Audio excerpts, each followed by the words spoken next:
ನಮ್ಮ ಹಿರೇಕಲ್ಪನಹಳ್ಳಿ ಗ್ರಾಮ ಬಂಗಾರಪೇಟೆ ತಾಲೂಕಿನಲ್ಲಿ ಸನ್ಮಾನ್ಯ ನರೇಂದ್ರ ಮೋದಿಜಿಯವರ ಮನ್ ಕಿ ಬಾತನ್ನು ವೀಕ್ಷಣೆ ಮಾಡೋದಕ್ಕೆ ನಮ್ಮ ರೈತ ಮೋರ್ಚಾದ ಅಧ್ಯಕ್ಷರಾದಂಥ ನಡಳ್ಳಿ ಸಾಹೇಬರು ನಮ್ಮ ಬಂಗಾರಪೇಟೆ ತಾಲೂಕು ಬಂದಿದ್ದಾರೆ. ನಮ್ಮ ಕೋಲಾರ ಜಿಲ್ಲೆ ಮತ್ತು ನಮ್ಮ ಬಂಗಾರಪೇಟೆ ತಾಲೂಕಿನ ಜನತೆ ಪರವಾಗಿ ನಾನು ಅವರಿಗೆ ಸ್ವಾಗತವನ್ನು ಬಯಸ್ತೇನೆ.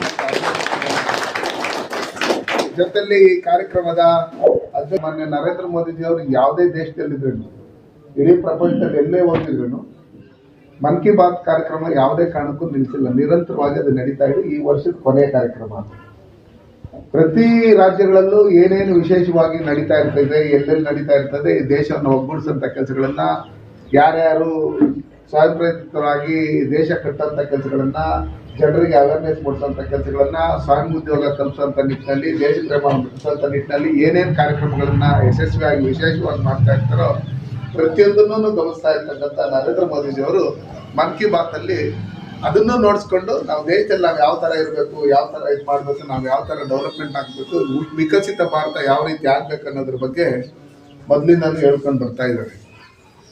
ನಾವು ನೋಡ್ತಾ ಇರ್ತೀರಿ, ನಮ್ಮಲ್ಲಿ ಮುಖಂಡರುಗಳು ಸುಮಾರು ಜನ ನಾವು ಸರಳ ಆ್ಯಪಲ್ಲಿ, ಮೋದಿ ಆ್ಯಪಲ್ಲಿ ಇದನ್ನೆಲ್ಲ ಮನ್ ಕಿ ಬಾತ್ ನೋಡಿರ್ತಕ್ಕಂಥದನ್ನ ನಾವು ಡೌನ್ಲೋಡ್ ಮಾಡಬೇಕು, ನಾವು ಅದರಲ್ಲಿ ಫೋಟೋ ಹಾಕಬೇಕು ಅಂತೇಳಿ ಎಲ್ಲರೂ ಹೇಳ್ತಾ ಇರ್ತಾರೆ.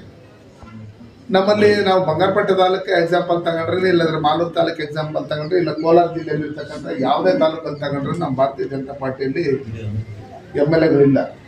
ನಾವು JDS ಅಲ್ಲಿ MLAಗಳು ಒಂದಷ್ಟು ಜನ ಇದ್ದಾರೆ, ಕಾಂಗ್ರೆಸ್ ಅಲ್ಲಿ ಒಂದಷ್ಟು ಜನ ಇದ್ದಾರೆ. ನಾವು ಮುಂದೆ ನಮ್ಮದೇ ಪಕ್ಷದ ಶಾಸಕರುಗಳಾಗಬೇಕಂದ್ರೆ ನಮ್ಮದೇ ಪಕ್ಷದ ಗ್ರಾಮ ಪಂಚಾಯತಿ ಸದಸ್ಯರುಗಳು, ತಾಲೂಕ್ ಪಂಚಾಯತಿ ಮತ್ತು ಜಿಲ್ಲಾ ಪಂಚಾಯತಿ ಸದಸ್ಯರುಗಳಾಗಬೇಕನ್ನೋ ಲೆಕ್ಕಾಚಾರದಲ್ಲಾದರೆ ಫಸ್ಟ್ ಜನಕ್ಕೆ ಸನ್ಮಾನ್ಯ ನರೇಂದ್ರ ಮೋದಿಜಿಯವರು ಏನು ಮಾಡ್ತಾ ಇದ್ದಾರೆ, ಏನೇನು ಯೋಜನೆಗಳನ್ನ ರೈತರು ಕೊಟ್ಟಿದ್ದಾರೆ, ಮಹಿಳೆಯರು ಕೊಟ್ಟಿದ್ದಾರೆ, ಯುವಕರು ಕೊಟ್ಟಿದ್ದಾರೆ, ನಮ್ಗೆಲ್ಲರಿಗೂ ಕೊಟ್ಟಿದ್ದಾರೆ, ಅಲ್ಪಸಂಖ್ಯಾತರಿಗೆ OBC ಅವ್ರಿಗೆ ಏನೇನು ಕೊಟ್ಟಿದ್ದಾರೆ ಅಂತೇಳಿ ಪ್ರತಿಯೊಂದು ವಿಷಯಗಳನ್ನ ತಿಳಿಸೋಂಥ ಕೆಲಸಗಳು ನಾವು ಮಾಡಬೇಕು.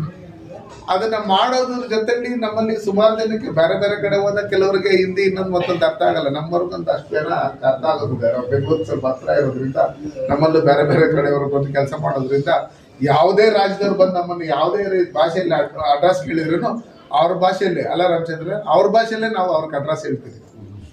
ಅರ್ಥ ಆಯ್ತಾ? ಹೆಂಗ್ ಬರ್ತದೆ ಎಷ್ಟೋ ಬಂದಂಗೆ ಬಟ್ಲಾರಂಗೆ ಹೇಳ್ಬಿಟ್ಟು ಅಷ್ಟೇ ಹೇಳ್ತೀವಿ. ಅದೇ ರೀತಿಯಲ್ಲಿ ನಿರಂತರವಾಗಿ ಇವತ್ತು ರೈತರಿಗೆ ಆಗ್ತಾ ಇರ್ತಕ್ಕಂಥ ಸಮಸ್ಯೆಗಳ ಬಗ್ಗೆ ಸನ್ಮಾನ್ಯ ವಿಜೇಂದ್ರ ಅಣ್ಣವರು ಮತ್ತೆ ಅಶೋಕ್ ಅಣ್ಣರ ನೇತೃತ್ವದಲ್ಲಿ ನಡಳ್ಳಿ ಸಾಹೇಬರು, ಎಲ್ಲ ನಮ್ಮ ವಿಧಾನ ಪರಿಷತ್ನ ವಿರೋಧ ಪಕ್ಷ ನಾಯಕರಾದಂಥ ಚಲವಾದಿ ನಾರಾಯಣಸ್ವಾಮಿ, ಎಲ್ಲ ನಮ್ಮ ರಾಜ್ಯದ ಮುಖಂಡಗಳ ನೇತೃತ್ವದಲ್ಲಿ ಹೋರಾಟವನ್ನ ಬೆಳಗಾವಿಯಲ್ಲೂ ಹಮ್ಮಿಕೊಂಡಿದ್ದನ್ನ ನಾವೆಲ್ಲ ನೋಡಿದ್ದೀವಿ. ಏನಂದ್ರೆ ಈ ದೇಶದ ಅನ್ನದಾತ,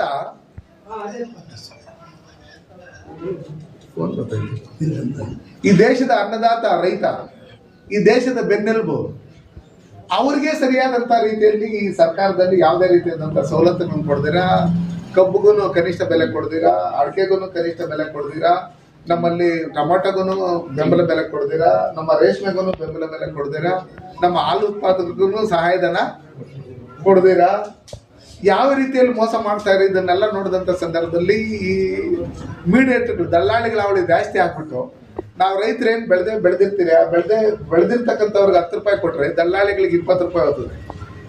ಅದನ್ನ ತಗೊಂಡೋಗಿ ತಿರ್ಗಾ ಮಾರೋನಿಗೆ 50 ರೂಪಾಯಿ ಸಿಗ್ತದೆ. ಈ ಲೆಕ್ಕಾಚಾರದಲ್ಲಾಗಿ ನಾವೆಲ್ಲ ಏನು ಮಾಡ್ತಾ ಇದ್ದೀರಿ ಅಂತೇಳಿ ಸನ್ಮಾನ್ಯ ನರೇಂದ್ರ ಮೋದಿಜಿಯವರು ಪ್ರತಿಯೊಬ್ಬರು ತನ್ನ ಕಾಲ ಮೇಲೆ ತಾವು ನಿಂತ್ಕೊಬೇಕು, ಅವ್ರ ಆದಾಯ ದ್ವಿಗುಣಗೊಳಿಸ್ಬೇಕು ಅಂತ ಹೇಳಿ ಸನ್ಮಾನ್ಯ ನರೇಂದ್ರ ಮೋದಿಜಿಯವರು ರೈತರು ತಾವು ಬೆಳೆದಿರ್ತಕ್ಕಂಥ ಬೆಳೆಗಳಿಗೆ ಅವರೇ ಬೆಲೆನ ನಿಗದಿಪಡಿಸ್ಬೇಕು. ಆ ನಿಗದಿಪಡಿಸ್ಬೇಕೇನಂದ್ರೆ ರೈತ ಉತ್ಪಾದಕರ ಸಂಘಗಳು ಅಂತ ಹೇಳಿ ನಮ್ಮ ಶ್ರೀನಿವಾಸಪುರದಲ್ಲಿ ನಮ್ಮ ನಾರಾಯಣಸ್ವಾಮಣ್ಣವರು ಇವರೆಲ್ಲ ಮಾಡಿದ್ರು ಸುಮಾರು ಕಡೆ. ಏನಂದ್ರೆ ಇವತ್ತು ನಾವು ಯಂತ್ರಧಾರೆ ಕಾರ್ಯಕ್ರಮವನ್ನು ನಂಬ್ಕೊಂಡಿದ್ವಿ. ಅದರ ಸಹಾಯಧನ ನಮ್ಮಲ್ಲಿ ಇಷ್ಟು ಮಿನಿಮಮ್ ಪ್ರೈಸ್ ಇಷ್ಟೇ ತಗೊಬೇಕು, 1 ಅವರ್ಗೆ ಟ್ರ್ಯಾಕ್ಟರ್ಗಾಗಲಿ, ನೇಗಲ್ಗಾಗಲಿ, ಕಲ್ಟಿವೇಟರ್ಗಾಗಲಿ ಅಂತಿತ್ತು. ಯಾಕಂದ್ರೆ ಅದನ್ನು ಫಿಕ್ಸ್ ಮಾಡಿರೋ ಸರ್ಕಾರ. ಆದರೆ ಮೊದಲು ನಾವೇನಾದ್ರು 1 ಎಕರೆ ಉಳ್ಬೇಕನ್ನೋ ಲೆಕ್ಕಾಚಾರದಲ್ಲಿ ಹೋದ್ರೆ 5,000 ಕೇಳ್ತಾ ಇದ್ರು ಕೆಲವರು. ಇವಾಗ ಸರ್ಕಾರನ ನಿಗದಿ ಮಾಡಿರೋದು ಅದನ್ನ ನಾವು ಯಾರು ಬಳಸ್ಕೊಂತ ಇಲ್ಲ. ನಾವು ಬೆಳೆದಿರ್ತಕ್ಕಂಥ ಬೆಳೆಗಳು ಎಲ್ಲೆಲ್ಲಿ ಡಿಮ್ಯಾಂಡ್ ಇದೆ, ಎಲ್ಲೆಲ್ಲಿ ನಾವು ಕಳಿಸ್ಬೇಕು, ಯಾವ ಟೈಮ್ ಕಳಿಸ್ಬೇಕು, ನಾವು ಸಾಯಿಲ್ ಟೆಸ್ಟ್ ಮಾಡಿಸಿದ್ದೀರಾ, ನಾವು ಯಾವ ಬೆಳೆ ಹಾಕ್ಬೋದು ಅದರಲ್ಲಿ ಅನ್ನೋ ಲೆಕ್ಕಾಚಾರದಲ್ಲಿ ಇದು ಮಾಡಿ. ಯಾರಾದ್ರೂ ಒಬ್ಬರು ಟೊಮಾಟೊ ಹಾಕಿದ್ರೆ ಎಲ್ಲರೂ ಟೊಮಾಟೊ ಏನು ಈ ಲೆಕ್ಕಾಚಾರ 26ನೇ ಹೊಸ ವರ್ಷಕ್ಕೆ ಕಾಲಿಡ್ತಿರತಕ್ಕಂಥ ಈ ಸಂದರ್ಭದಲ್ಲಿ ಇವತ್ತಿನ ಒಂದು ಮನ್ ಕಿ ಬಾತ್ ಕಾರ್ಯಕ್ರಮದ ವೀಕ್ಷಣೆಯಲ್ಲಿ ಭಾಗವಹಿಸಿರ್ತಕ್ಕಂಥ ಈ ಭಾಗದ ಜನಪ್ರಿಯ ನಾಯಕರು, ಹಿಂದಿನ ಲೋಕಸಭಾ ಸದಸ್ಯರು, ಭವಿಷ್ಯದಲ್ಲಿ ಕರ್ನಾಟಕದ ಉತ್ತಮ ರಾಜಕೀಯ ನಾಯಕರಾಗ್ತಕ್ಕಂಥ ಅತ್ಯಂತ ಸಕ್ರಿಯ, ಸರಳ, ಸಜ್ಜನ ವ್ಯಕ್ತಿತ್ವವನ್ನು ಹೊಂದಿರತಕ್ಕಂಥ ಮುನ್ಸಿಪಾಲ್ರೆ, ಅದೇ ರೀತಿಯಿಂದ ಬಂದಿರತಕ್ಕಂಥ ಎಲ್ಲ ರೈತ ಬಂಧುಗಳು, ಬಹುಶಃ ನರೇಂದ್ರ ಮೋದಿಜಿಯವರ ಮನ್ ಕಿ ಬಾತ್ ಕಾರ್ಯಕ್ರಮ ನಾವೆಲ್ಲರೂ ಕೂಡ ನಿರೀಕ್ಷಣೆ ಮಾಡಿದ್ವಿ. ಈ ದೇಶದಲ್ಲಿ ನಡೆಯುವಂಥ ಜನಸಾಮಾನ್ಯನ ಭಾರತವನ್ನ ಸಮೃದ್ಧಿಯತ್ತ ಕೊಂಡೊಯ್ಯುವಂಥ ಪ್ರತಿಯೊಂದು ಚಟುವಟಿಕೆಗಳು ಪ್ರಧಾನಮಂತ್ರಿಗಳಾಗಿ ಮಣಿಪುರದಿಂದ ಕನ್ಯಾಕುಮಾರಿವರೆಗೆ, ತಮಿಳುನಾಡು ಕನ್ನಡ ಭಾಷೆ ಆದಿಯಾಗಿ ಸಣ್ಣ ಸಣ್ಣ ಹಳ್ಳಿಗಳಲ್ಲಿ ನಡೀತಕ್ಕಂಥ ಭಾರತವನ್ನ ಜೋಡಿಸುವಂತ ಮತ್ತು ಭಾರತವನ್ನ ಅಭಿವೃದ್ಧಿಯತ್ತ ಕೊಂಡೊಯ್ಯುವಂತ ಕಾರ್ಯಕ್ರಮಗಳನ್ನ ಸೂಕ್ಷ್ಮವಾಗಿ ಗಮನಿಸಿ ಅದೆಲ್ಲವನ್ನ ಕ್ರೋಢೀಕರಿಸಿ ಪ್ರತಿ ತಿಂಗಳು ಮನ್ ಕಿ ಬಾತ್ ಮೂಲಕ ಪ್ರತಿಯೊಬ್ಬ ಭಾರತೀಯರ ಜೊತೆ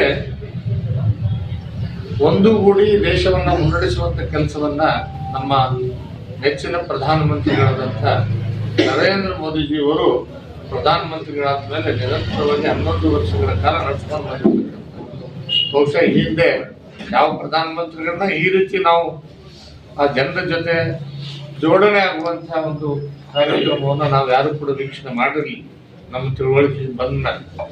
ಆದರೆ ನರೇಂದ್ರ ಮೋದಿಜಿಯವರ ಮನ್ ಕಿ ಬಾತ್ ಕಾರ್ಯಕ್ರಮ ಅಂತಂದ್ರೆ ನಮ್ಮೆಲ್ಲರೂ ಕೂಡ ಬಹಳ ಸಂತೋಷವಾಗ್ತಕ್ಕಂಥ ವಿಚಾರ ಮತ್ತು ಜಗತ್ತಿನಲ್ಲಿ ಮತ್ತು ದೇಶದಲ್ಲಿ ನಡೀತಕ್ಕಂಥ ಅನೇಕ ವಿಚಾರಗಳು ನಾವು ತಿಳಿದುಕೊಳ್ಳೋದಕ್ಕೆ ಸಹಾಯ ಆಗ್ತಕ್ಕಂಥ, ಯಾಕಂದ್ರೆ ಯಾವುದು ಪುಸ್ತಕದಲ್ಲಿ ಸಿಗಲ್ಲ.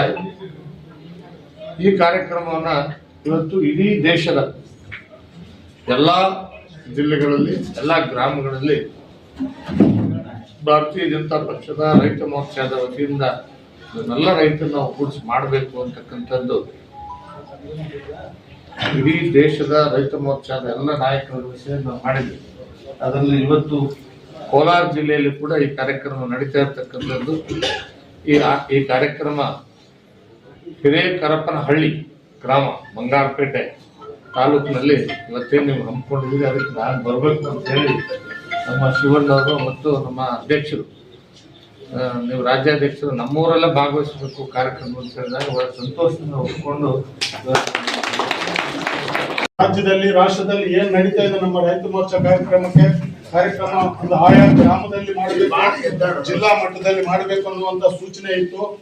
ಆ ಸೂಚನೆ ಮೇರೆಗೆ ನಮ್ಮ ಗ್ರಾಮವನ್ನ ಆಯ್ಕೆ ಮಾಡಿಕೊಂಡು ಇವತ್ತು ಬಂಗಾರಪೇಟೆ ತಾಲೂಕು ಹಿರೇಕರಪನಹಳ್ಳಿ ಗ್ರಾಮದಲ್ಲಿ ನಾವು ಈ ಕಾರ್ಯಕ್ರಮವನ್ನು ಮೊದಲಿನಿಂದ ಒಂದು ನಮ್ಗೇನು ಸೂಚನೆ ಬಂದಿತ್ತು ರಾಜ್ಯದಿಂದ, ಆ ಒಂದು ಸೂಚನೆಯಂತೆ ನಾವು ಈ ಗ್ರಾಮವನ್ನು ಆಯ್ಕೆ ಮಾಡಿಕೊಂಡು ಅದಕ್ಕೆ ಪೂರ್ತಿ ಸಹಕಾರವನ್ನ ನೀಡಿದಂತ ನಮ್ಮ ಚಂದ್ರಶೇಖರ್ ಮತ್ತೆ ನಮ್ಮ ಮುಷಾಮಣ್ಣವರು, ನಮ್ಮ ಆನಂದ್ ಗೌಡರು, ನಮ್ಮ ಎಲ್ಲಾ ಕಾರ್ಯಕರ್ತ ಬಂಧುಗಳು ಇವತ್ತು ನಾವು ಈ ಕಾರ್ಯಕ್ರಮ ಭಾಗವಹಿಸುತ್ತೀವಿ ಬಂಧುಗಳು.